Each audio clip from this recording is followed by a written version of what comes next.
Welcome back, Commanders. We are here again with our continued coverage of Legend of the Stars qualifying tournament. Number 1, of course, is the first of 4 tournaments, and this is just the first round in that first tournament.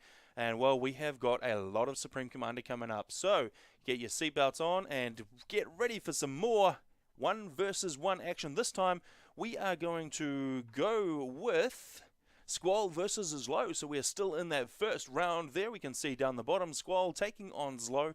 The winner of this match will go on to take on Thomas Hyatt. So, we are going to head back to Theta Passage where the other 2 games have been played.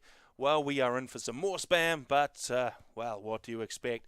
So get your spam action viewing goggles, something like that, ready, and let's head in to the game.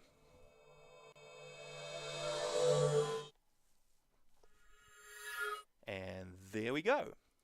So we can resume now, and we have got ZLO in the bottom left corner taking on Skwoll. So let's go and look at what ZLO is doing, and interestingly he's going to go for a factory a bit further away from his spawn location. But that means that it will actually be faster to get those engineers out, and if he uses the ACU to build this mass extractor down here, then it will be slightly less travel time to get out to the hydro. So that is definitely a good plan, and I might have to copy that next time I find myself on Theta Passage. Alright, so he's going to be Cybern this time around. He will opt for that first power gen to give him a bit of a leg up in the power game while he gets that hydro underway. And we'll go and check out what Skwoll is doing. Skwoll is opting for UEF, so we do have a UEF versus Cybern, which is a classic matchup, and we are all secretly rooting for the UEF player. Of course we are, but he is going to get that first power gen down as well. So these guys going to be almost neck and neck in the eco initially, but what is this? There is a mech marine. That is a slight difference in the build order for these 2 guys. One of those first 2 units being a mech marine means that he's going to be aggressive, and I think Skwoll is probably expecting that he has to be quite aggressive because ZLO is going to pull some crazy stuff out perhaps. Well, we always hope that ZLO will, because he's a crazy Russian player and he pulls out the craziest strategies. They pay off well, not always, but sometimes they give us some very, very entertaining matches. Now it does look like ZLO is going to be reasonably aggressive of his own, so he's got a hunter out, but this time he has actually put a mole with it, so he does have radar coverage, and I suspect as this map he is actually going to pick up that hunter or that mech marine down here on radar, so ZLO is going to know exactly what's coming. The only problem at the moment is that he doesn't have anything to respond with. He doesn't have any of his first offensive factories built, and he is still producing engineers from this factory here, unless we're going to see a Mantis out next, and that looks like exactly what we're going to see. So he will hope to be able to intercept that. But what is this? Oh, it looks like Skwoll is going to try and sit on that mass extractor point and take out any engineer that comes his way. Unfortunately, ZLO, having seen what the plan is and the lack of aggression there from Skwoll, is going to cost him that mech marine without being able to do much damage. Now up here, ZLO just bringing his his hunter all the way in and losing that to the striker that Skwoll has produced, and now just trying to chase down that pesky mole, which is zigzagging all over the place. ZLO obviously doesn't have anywhere better to spend the APM right now, so he's going to just try and keep that scout alive, and that's just going to consume a bit of time and keep Skwoll guessing what his plans are. Alright, we have got the first offensive factory down now from ZLO and the second one, so we are going to see a little bit of spam spreading across the map. So far, mainly just engineers. We can see the odd Mantis zooming across the landscape, going to try and pick off targets. But here we go, we actually see some mech marine action. It is finally into play. He's got quite this mass extractor for that Mantis, which is just squirreling across, coming along, and there we go. He is going to go down to that, or doing not battle across this side. We've got 2 very, very badly damaged units trying to hit each other, and wow, they are both smoking and on fire. They definitely need some support.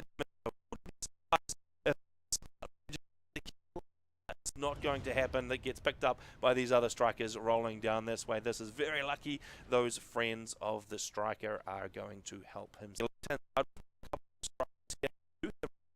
though, which means the Skwoll can see what's happening a bit better than ZLO can, but I think ZLO has got slightly more numbers on his side, especially as the Mantis roll out of these factories and very, very far forward from ZLO.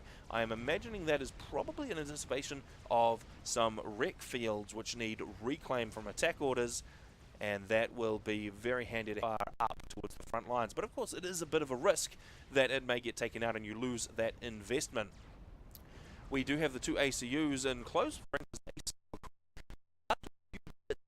to Mantis, and that even though there is just the one ACU, and I was going to say he didn't have much support, but it looks like Skwoll has decided to bring in all of his tanks in support. He does want to lead with that ACU though, and act as a damage sponge to take as much fire as he can off those Mantis while he destroys them, and that would actually be a really, really strong position for Skwoll right now if he could dismantle this army here with his AC attack. But oh, this is terrible. He's right into the middle of it, and he starts to take a whole lot of fire, and the ACU for ZLO is right on hand as well.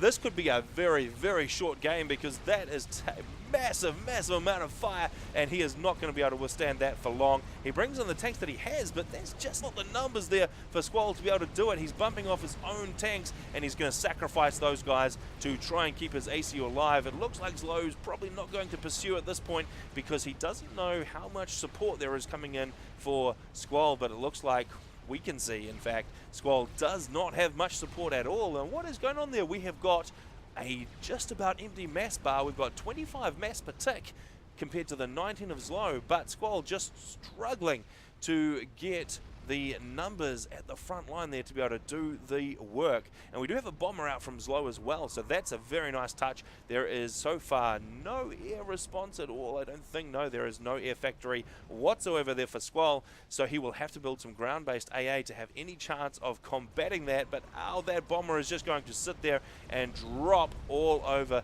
those T1 units. Now if they can soften them up, that will make the job a lot easier.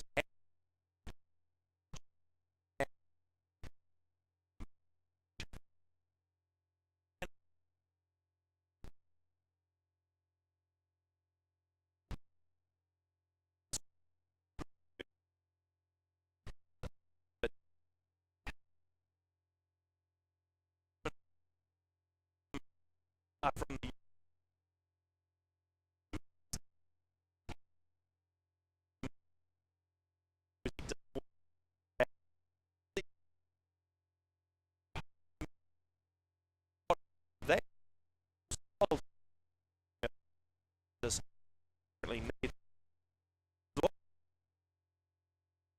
tanks and so far do pack a big punch when they land. Now what we have got 4,700 HP, and we've got 6,400 HP, so not a huge amount of difference in them, but ZLO is still managing to have enough Mantis around to keep him going. There are in there for Skwoll now at this point.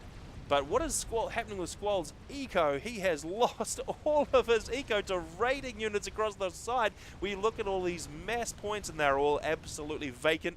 And up the top, well, while this battle has been going on, ZLO has been systematically dismantling that eco, and he has absolutely smacked the crap out of Skwoll's economy down to 11 mass per tick and just 3 strikers near his ACU. Wow, this has turned massively against Skwoll, and without that economy to run everything, he is in a really, really bad place. We can see he has actually responded with an air factory of his own down the front here, and he is producing bombers. He has probably noticed that ZLO doesn't have much in the way of AA because there has been no air threat so far, and the bomber looks to be going straight after the ACU. The response from ZLO is to throw down a static T1 AA, and that's going to make very, very short work of that bomber.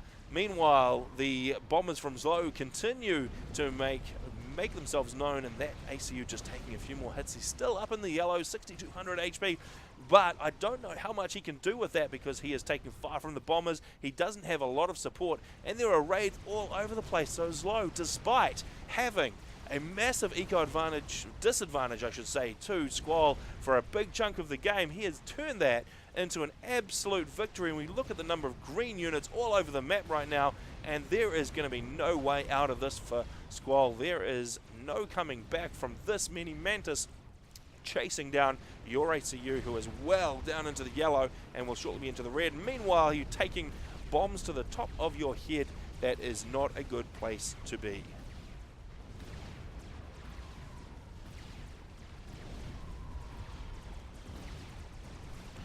And we can see the final run there for Skwoll's ACU as he drops down into the 0 sort of range for the ACU, and that is GG.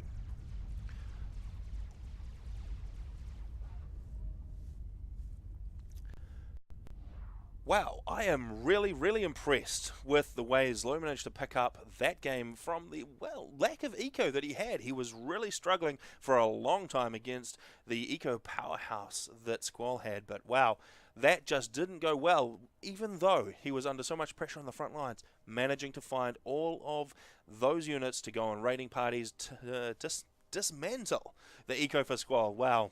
That is a very impressive feat, and hopefully we'll see a lot more of this good gameplay from him as we go.